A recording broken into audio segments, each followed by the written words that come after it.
Sarah bought a home last year in Oldham County, and in this email, she says she was starting to work in her yard last week after heavy rains found what appears to be a tunnel, or at least a cave, under the backyard.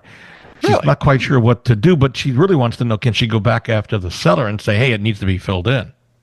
Well, it depends on what it is and whether or not the prior owner knew about it. How long ago was the sale? Did it say? It says last year. She's Last not year? specific. Okay. Yeah, right. Yeah. Yeah, I don't know.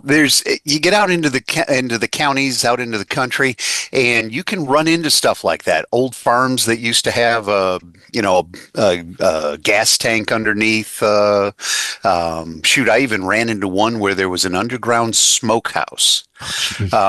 Yeah, it was crazy. But whether it needs to be filled in, well, I'd get somebody to come out and take a look at it first to see what it is. Mm-hmm. And if the sellers knew about it, if the sellers didn't disclose it, well, then maybe you can get them to do that, but to help fill it in. But I'd find out what it is first.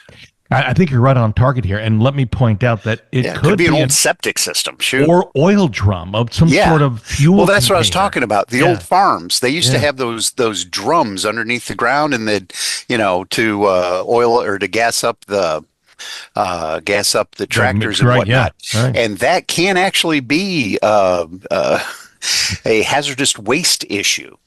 Yes, and that falls into a whole new series of problems at that point, yes, correct? It does indeed, because you are liable for environmental issues, even if you didn't know about it. If your name's on the deed, you could have an issue. So, would you go back after the seller if that's the case? If it were something huge, yeah. Because the statute of limitations runs from when you knew or reasonably should have known.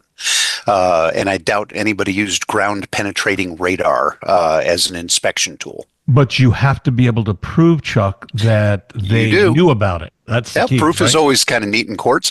But how are you going to do that? I'm sure there are ways. I can think of ways.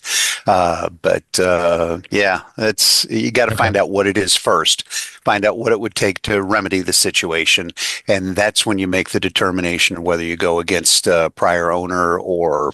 Yep, I'm with you 100% there. Okay.